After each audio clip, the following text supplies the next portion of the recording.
Beyond the Bio, hosted by Marty Lennertz. This Beyond the Bio segment is brought to you by Giordano's. Giordano's, we made it good, you made it famous. Outside of the Beatles and outside of music, who's the most important person you've met? Other than you? Other than me.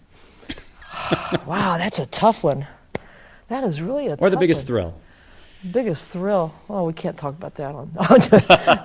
Just kidding, of course. Oh, golly, I don't know. I've met so many great people because I do interviews, like, you know, with authors and stuff too. Someone who impressed you the most, who when you were finished with the interview or just meeting them, you're like, wow, I can't believe I just Randall met that Kennedy. person. Randall Kennedy. Who's Randall Kennedy? He is he's a professor at Yale and African American studies, and he's one of the leading African American intellectuals, and has written several books. He wrote the book, and it's hard for me to say this, but he wrote the book called Nigger. Mm-hmm. And I interviewed him on his next book because that book was so hot that he didn't have time to come to XRT. And we really hit it off. I mean, I was just amazed how we hit it off, and even heard from him later, you know, and his agent called the next morning, left me this long voicemail saying, you know, Randall hates these book tours. I call him every night, how's it going? Well, I did them. He said, he called me last night and was raving, and he was so excited, and blah, blah, blah. And then he wrote me a note when he got back, and we haven't kept in touch since, but that was a real thrill because I admire him so much. And during the interview at one point, I kept saying the N-word, and I said, what should I say? What do you know, I don't know how to address this. He said, say whatever you feel comfortable with. And but he's such a bright guy. And probably the other one too, I'm thinking John Hammond Sr. I got to interview him years ago. And, great record man. Incredible, from Columbia Records. He was the one that rediscovered Bessie Smith and reissued all those great albums in the early 70s. Signed a young Count Basie, signed Billie Holiday, signed Bob Dylan, signed Springsteen, Stevie Ray Vaughan. I mean, the guy, you know, talk about longevity and keeping a fresh ear. And I got to interview him, and we really hit it off, and I got this beautiful letter from him later that I'll treasure forever. I mean, he was just amazing. But even the people that aren't famous that I've met some listeners I've met, like nearly on their deathbed, and been really moved by them. I mean, I just, there have been situations where I've been with people that were going through some rough stuff, and they reached out to the person they listened to on the radio all those years, and you know, you got to be there for that.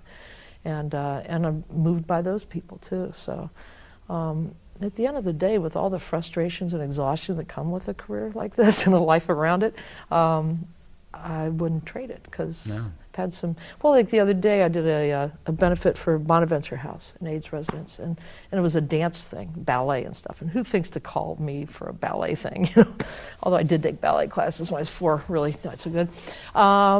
But as I mentioned in the opening remarks, that once I got a phone call from this man who was a listener, and he said, I have AIDS, I don't have much time left, I'm a professional dancer, I'm going to do my last dance recital.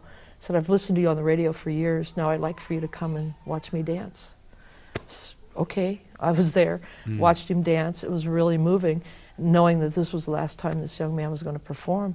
And afterwards went up, and we had never met each other before. We just hugged and cried, and it was very intense. So for me to be asked to do a dance thing with an AIDS, plus it was the Alexian brothers, and being a Catholic girl, I can't say no. It made sense, and I did it in his memory, you know, because I thought he would want me to be there. Wow. So those are the kind of things that move me too, not just the celebrities or the names that people would recognize, but the people on the other end of the radio. Another way that you've been really inspiring to me is what you do off the air, and not in schools, and not at Columbia or the Symphony, but what you do for charitable organizations around the city.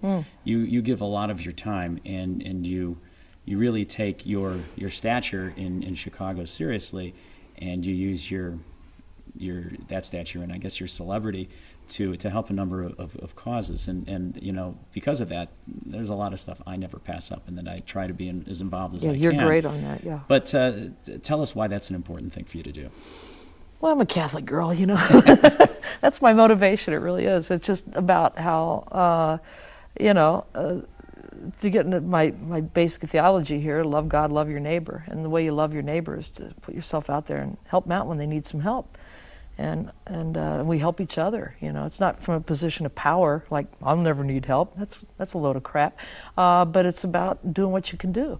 And you know who my big inspiration was too is John Lennon.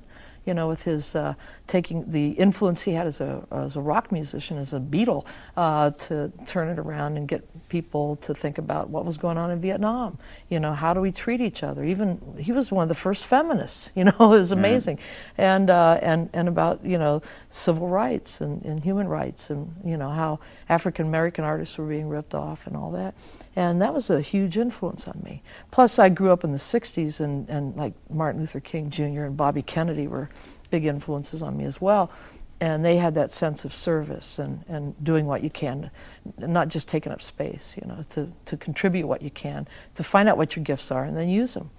And sometimes it's a little, I get frustrated because I used to do more of the hands-on stuff, like working at the shelter on Saturday mornings, but now I work Saturdays, you know, so I can't do that. And when I retire, I want to go back to doing more of that, just to kind of hang out and be with people and do what needs to be done, and not just being on stage at a benefit. Because to me, that's I want to get my hands dirty again. I want to interact with people. And sometimes it's really hard work, but I've learned so much and grown from being with these other people, and even like, you know, going to an AA meeting with somebody that has HIV, just being there to support the person, and then ended up meeting all these women of the night that work around the Uptown area. And one night I was walking to the Riv with some friends, and all these women on the street corner go, yeah, they didn't know my name, they just knew I was there with a friend of theirs and being a support system. They go, yo, how you doing, girlfriend? I say, hi, ladies, how are you tonight? How are things going? And my friends go, how do you know them? I said, long story. Never mind. You don't divulge that. Stay tuned. More Beyond the Bio segments will be online soon.